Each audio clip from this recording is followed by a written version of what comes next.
A bombshell name drop during testimony in the Sean Diddy Combs sex trafficking and racketeering trial. Why were singers Usher and Ne-Yo brought up in the courtroom? We're diving into the connection these A-listers and music legends have to the now disgraced music mogul, and what the night in question that a witness claims they were in attendance for means to how this trial could play out. Usher has finally broken his silence. And what he's revealing about Diddy is sending shockwaves through the industry, because these aren't just casual comments or vague hints. These are disturbing, long-hidden secrets that people in the industry have whispered about for years but never had the courage to say out loud. Sean Combs is connected to a lot of big names in Hollywood and the music industry. That's not breaking news, but it was a bit of a surprise this week when Usher and Ne-Yo's names came up during testimony. The witness that brought up Ne-Yo and Usher was Dawn Richard. She was once a member of the singing group Danity Kane. That group was signed to Diddy's label, Bad Boy Records, and she also sang for another bad boy group called Diddy Dirty Money. Sean Combs was actually part of that group. It was a trio. They had a few songs that came out between 2009 and 2011. Prosecutors called Richard to testify. Now, before I get into the moment where Usher and Ne-Yo were brought up, I want to take you through her testimony and what led to the point that she brought their names into this. Now, Richard told prosecutors in 2009 she witnessed Sean Combs allegedly attack his then girlfriend Cassandra Ventura, the singer known as Cassie, who has already testified in this trial that she was abused by Combs physically and sexually during their 10-year relationship that ended in 2018. Now, here's a line in the transcript where Richard said, quote, "I observed Cassie being attacked," and then when asked who attacked Cassie, she answered, quote, "She was attacked by Sean Combs." In the incident in 2009 that Richard talked about, she said she was recording music at Combs' LA home. Cassie was making eggs, and then Combs comes downstairs, quote, angry, and was saying where the expletive was his eggs. Excuse my language. And he was telling Cassie that she never gets anything right, where the expletive is his food. And he proceeded to come over to her, took the skillet with the eggs in it, and then tried to hit her over the head with it, and she fell to the ground. Richard told prosecutors that she witnessed Diddy allegedly attack Cassie multiple times, physically beating her. And while she was a member of Diddy Dirty Money between 2009 and 2011, she said it was frequent that she would see these things. She said that Combs would, quote, punch her, choke her, drag her, slap her in the mouth. I saw him kick her, punch her in the stomach. Now, when it comes to Usher and Ne-Yo, their names are brought up related to an incident in 2010 that happened at a restaurant in California. Dawn Richard was asked about this incident both by the prosecution and defense, but it's interesting how her answers and the details she gives are different depending on the questions that are asked. Richard was asked about that incident. It was in West Hollywood, California. There was a restaurant, a dinner with a lot of powerful people in 2010. And at that dinner, Richard says Diddy allegedly punched Cassie in the stomach. She said, quote, "We were having a private conversation, and when we're all sitting, eating at the tables together, when I say we, I mean some bad boys, some of our other label, and some celebrities were in the room, and they were secretly arguing, and he punched her in the stomach." Sean Combs punched her in the stomach. The prosecution then asks, quote, "Who, if any, of Mr. Combs' employees were present?" And Richard says Harv Pierre, Capricorn Clark, Mia, D-Rock, Bonds, myself, and Kalina Harper. Now, the prosecution then asks Richard about Harv Pierre. He was a bad boy executive, and he answered to Sean Diddy Combs. The prosecution also asks how, quote, employees reacted to Combs allegedly punching Cassie in the stomach, to which Richard answered. And now, Usher is laying it all out, piece by piece. And the picture he's painting of Diddy is darker than anyone expected. This isn't some petty feud. This isn't a publicity stunt. This is Usher digging into the past and exposing what really happened during those years when he was young, vulnerable, and surrounded by powerful men who controlled everything around him. It all starts with the stories he's been holding on to, stories from the time when he was just a teenager hanging around Diddy's world, stories from those infamous parties, stories from those late-night mentoring sessions, stories that, until now, he stayed quiet about because the machine around Diddy was too powerful, too connected, too protected. But with Diddy's empire collapsing and the truth pouring out from every direction, Usher decided he wasn't holding back anymore.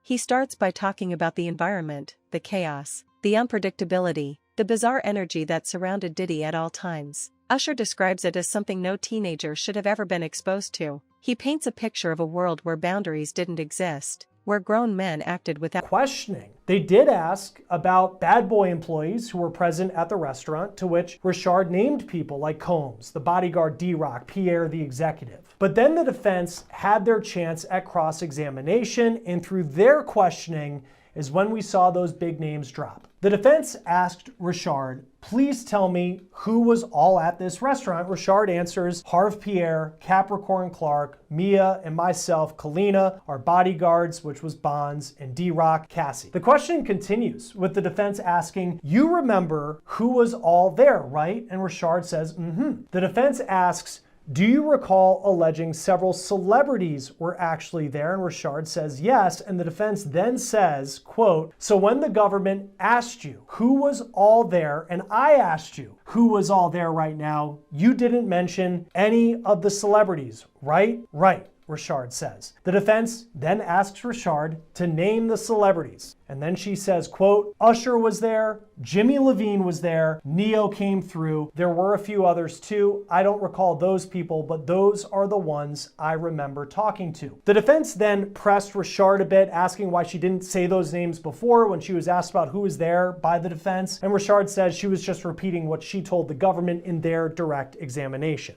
Usher and Diddy go back decades. Usher lived with Combs for a year, actually, when he was just a rising star in the music industry. He was 13, 14 years old at the time. Usher actually spoke about living with Combs in an interview 8 years ago on the Howard Stern show. Here's part of what he said. You're going to go to Puff Daddy's. He's going in the 90s. Do you understand what that's like? Puffy's place was like just filled with chicks and orgying like nonstop, right? No, not really. I mean, but hey, it was curious. I got a chance to see some things. Now, as far as Grammy winner Neo, he is someone who has been known to be a friend of Diddy and to be in the same social circles over the years. He faced backlash for a comment he made in the wake of Diddy's arrest during a performance in New Zealand last year, where he reportedly said, quote, on stage, I was sexually assaulted and I liked it. I had a great time and I'd do it again. He later apologized for that and said, quote, in an attempt to be playful with my fans, I made an insensitive and irresponsible joke while on tour, and I'd like to truly apologize from the bottom of my heart. This is according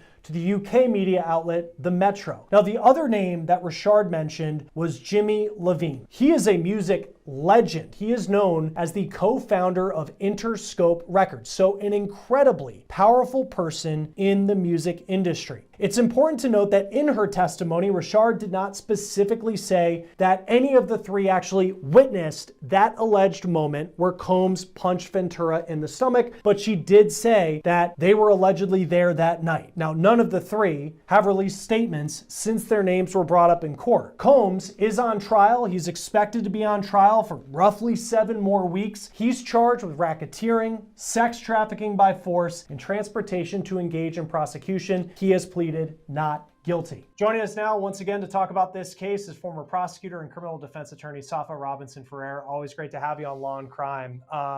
Usher's name, he comes up yesterday, and that was kind of a moment where people clearly recognize who Don Richard was talking about. What should we take away from that anecdote and the fact that Usher's name was brought up? The fact that Usher's name was brought up, I think one of two things about it. On one hand, it's irrelevant. It doesn't go to prove or disprove whether Mr. Combs is guilty of the charges as alleged in the indictment. On the other hand, I do think that it provides background information that there were other individuals that without restraint, where the line between mentorship and manipulation was blurred beyond recognition. He talks about those nights when he'd get invited to events he didn't even understand, rooms filled with people twice his age, situations he wasn't prepared for, atmospheres so wild he says he still can't believe adults around him thought it was acceptable. And the part that hits the hardest is when Usher admits he didn't realize how disturbing it all was until he grew up and looked back with adult eyes. When you're young and surrounded by fame, money, and influence, things seem normal that absolutely aren't. And the older he got, the more he realized how deeply wrong some of those experiences were. Usher gets specific about the patterns, the manipulation, the gaslighting, the pressure to go along with whatever was happening. He says Diddy had this way of making everything sound like an opportunity, like some twisted version of preparation for stardom, but in reality, it was something else entirely, something darker, something that left emotional scars he didn't even recognize until could have possibly observed these alleged assaults or attacks on Ms. Ventura. Not only that, but if the government intends on establishing a timeline or a pattern of events with respect to Mr. Combs, his enterprise, and their dealings with individuals from the public or in the industry, it's good to note that the allegation, or at least the testimony came in, that Usher was involved with Mr. Combs early on in his career when he was approximately, I believe, 14 years of age, that he had gone to some sort of academy through Mr. Combs' enterprise or business. And the government can certainly use that to show a long pattern of behavior, dealings that he may have had with other individuals in the industry, and also to establish that Mr. Combs and Ms. Ventura had this long-standing relationship, that not only, there were a select few that got to observe, but that publicly some of these allegations or allegations of violence happened, and that other people observed those things. And when we look at the transcript, and I have it here, and you have the defense asking why Richard did not talk previously in conversations with the government about Usher being there, Jimmy Levine, who's a famous producer, as well as the singer Neo. Should we take anything away from that it appeared that their names didn't come up earlier when she was having conversations with the government? Yeah, what we can take away, and what the defense is essentially trying to do here, is really strike at her credibility. What the defense did during its cross-examination is say, well, these other individuals were there and you didn't disclose their names until now. And why was that? If you are participating in a government investigation, you're presumed and you should tell the truth, the whole truth, and the full truth. And you failed to disclose a significant thing, which were the other individuals that were present. You failed to disclose that to the government. And now it's only today, as you're testifying, that we're just now hearing of these other individuals, Usher Raymond, Neo, and other executive producers that were involved or possibly witnesses to the case. Again, striking at her credibility because she did not tell the full truth at the time she was asked by the government, which later down the line during closing arguments, the defense can get up and say, Ms. Richard testified A, B, and C to you. However, she failed to disclose X, Y, and Z, and that's why you shouldn't believe her. That's why you should not give her the credibility that the judge is going to instruct you on, and the jury can take that into consideration. And one thing that's been apparent throughout all the witnesses thus far is clearly this was a relationship that had a lot of domestic violence incidents, but this isn't a domestic violence case. Yet it seems like there's a lot of people who witnessed physical abuse. And in this case, you have Usher and Neo. I mean, these are A-list celebrities who are seeing Sean Combs punch his girlfriend allegedly in the stomach, which is something that you would think if you saw that, on the outside, if you think you'd stop that, you would step in, you would say something, but apparently they didn't, according to Don Richard's testimony. Does any of that, the fact that he was doing this out in the open, play towards taking some of the domestic violence incidents, but showing that it was a much larger thing, which is what the government's trying to prove? So with respect to the other individuals being present, although there's an allegation that they were present, and they're not really allegations, it's just background facts, I don't know that Ms. Richard has testified that they actually observed the striking. Maybe they did, maybe they did not. But I don't think that that's going to do any benefit for the government as far as knowing that these things happened more broadly. I mean, it's clear as day that this case is rooted in domestic violence. Years later, he talks about being pushed to stay in environments that made him uncomfortable, being exposed to behaviors he didn't understand, being part of situations that weren't meant for a kid, and worst of all, he talks about how nobody around him stepped in, not the managers, not the executives, not the adults in the room. They all let it slide. Because it was Diddy. Usher then shifts into the emotional part, the resentment that built up over the years. He admits he tried to bury it. He told himself it was normal. He tried to move on, but the memories never fully left, and seeing Diddy finally being confronted by the world brought everything back to the surface. But that era is over. Usher is done protecting a man who never protected him, and now he's opening up about what really went down during the years when he was being mentored by Diddy, years that everyone now realizes were anything but normal. He starts by revealing what life was actually like in Diddy's world, and he doesn't sugarcoat it. He describes it as chaotic, unpredictable, and that Mr. Combs was domestically violent towards Miss Ventura, whether it was isolated behind closed doors and just Miss Ventura, and a close select few were testifying to this, or on a grander scale where, a select few and publicly people can testify or people have observed these allegations, whether it was just one or whether it was many. Testimony is evidence, and whether that was testimony from one person or testimony from multiple people, the jury can still consider that as evidence in determining whether Mr. Combs is guilty or not guilty. If these individuals observe that, then, the hope would be that someone would have intervened earlier on. But again, it doesn't negate the fact that, the charges here are racketeering, sex trafficking, and things of that nature. One of the things the government is alleging is the use of force. So I think that's why we continue to hear this domestically violent line of questioning. And I think the government is hoping that the jurors will view this as satisfactory to the element requiring requiring force, physical force of violence. Yeah, and to your point, I'll just looking at this transcript, you're right. Yeah, it's Usher was there, Jimmy Levine was there, Neo came through. So it's saying that they were there, not necessarily that they witnessed the abuse that Dawn Richard said happened at this dinner. What did you make of her testimony now that she's off the stand? It was pretty interesting testimony. I don't know that she was a necessary witness, although the government deemed her to be necessary.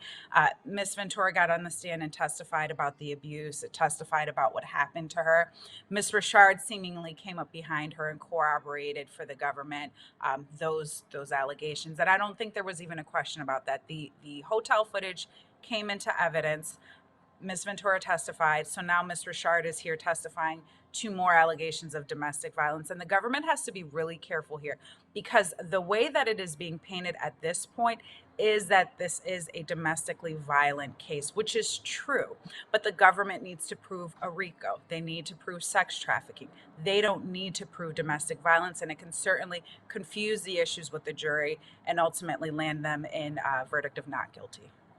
I know some of the evidence that the government will point to, some of frequent flyer accounts, credit cards, bank accounts. We haven't really heard a lot about that as of yet. How do you see the government, now that they've really established, whether it's Cassie's testimony, some things that Dawn Richard has said about the domestic abuse, the violence that was in this relationship, where do they go from here if they are going to paint this picture of a RICO, which is essentially what they need to do in this trial if they want to get a conviction?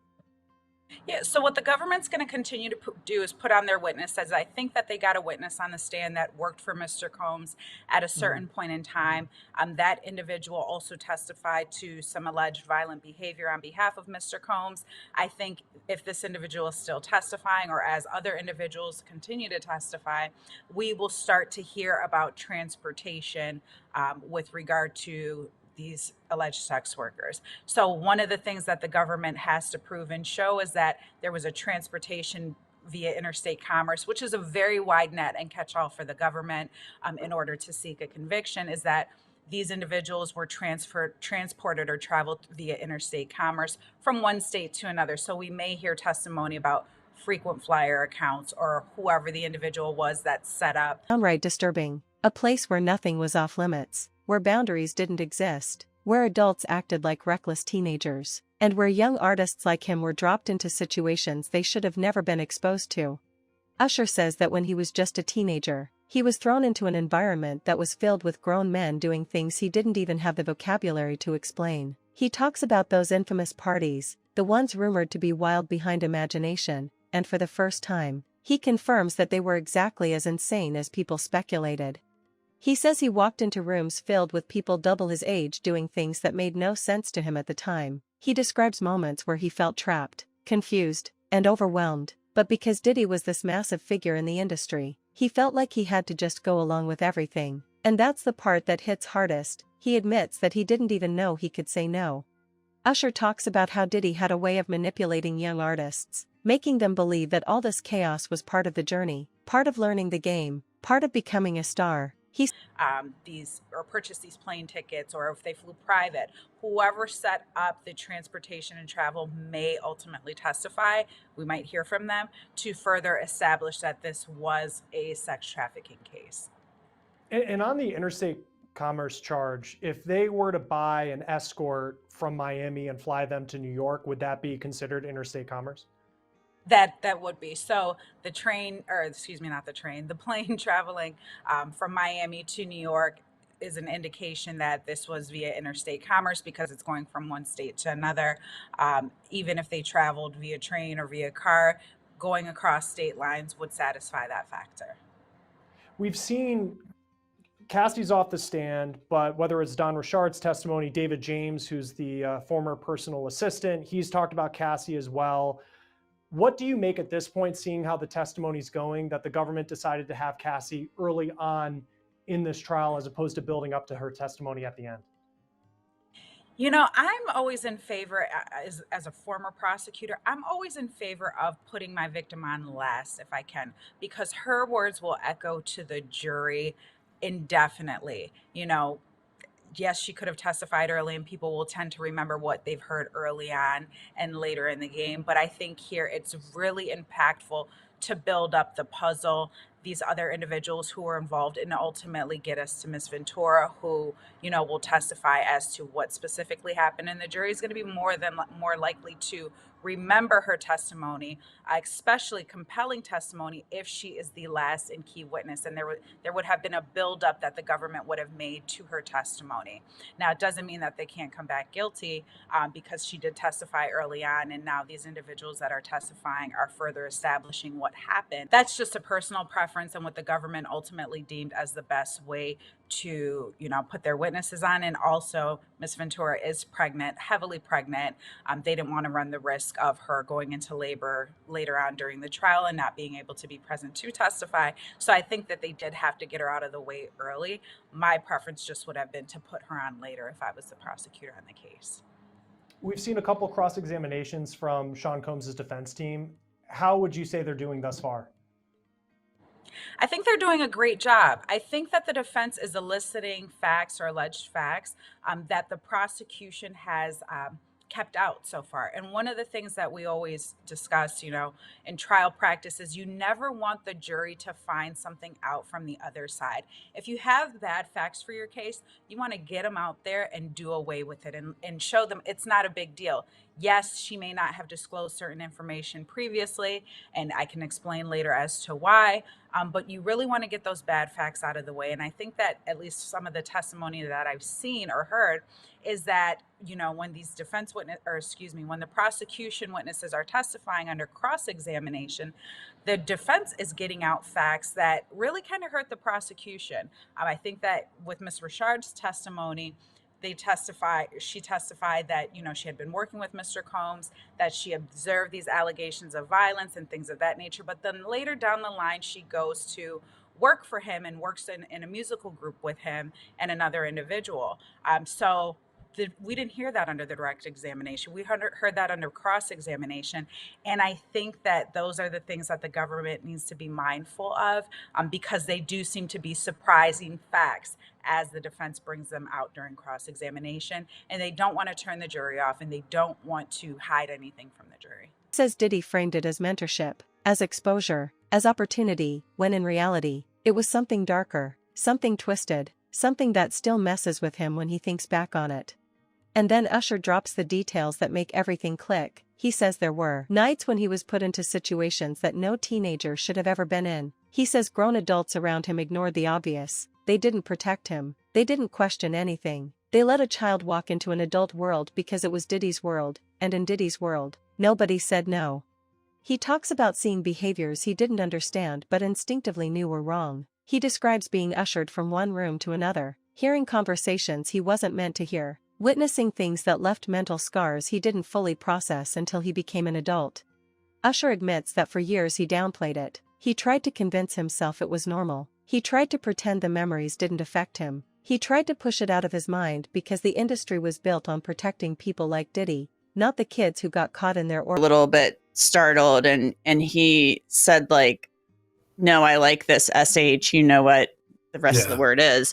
What was that like? I mean, that it sounds like that was the only time money ever came from him. You testified she always handled the cash and setting up these transactions. Exactly. I mean, that situation, obviously, prior to that point, Mr. Combs really kept a distance from our interactions. He would always be literally as much as 10 feet away in a corner, and he would kind of, from like a voyeur scenario. This was one of the few times where he actually was in close proximity. So just my experience, and I guess in terms of with me, even him being close in the area was out of the ordinary. So when I guess he threw the cash on the bed, which was actually in a space of approval, right? He said he was enjoying what he saw. It just was so far out of the ordinary. We both reacted, like startle response. And then she was always had awareness in terms of him and his being attentive to him. She immediately checked in. Hey, are you okay? Everything is fine? Which he assured that he was. He just was enjoying, I guess, whatever the activity he was viewing. A big part of the government's case here is that, Cassie Ventura is a victim of sex trafficking, that she was under duress, that she was coerced to take part in this. And so it seemed like on cross-examination, Xavier Donaldson was getting at the fact that you were under the impression that she seemed to, at least in the one interaction you described, she seemed to be enjoying herself. The prosecution kind of asked you that question as well. You never saw violence, you said, never heard any violence when they would leave the rooms after the interactions. Did you ever see anything that caused you concern for her when you entered these rooms for these encounters? I did not. The circumstances were very routine and methodical. I've rarely seen any of the interactions firsthand between her and Mr. Combs. Like I said, the majority of the time he was across the room. They did have moments where he would leave the room and she would follow him out. But upon returning, things seemed normal as before. So I had no cues that she could possibly be under duress with the circumstances.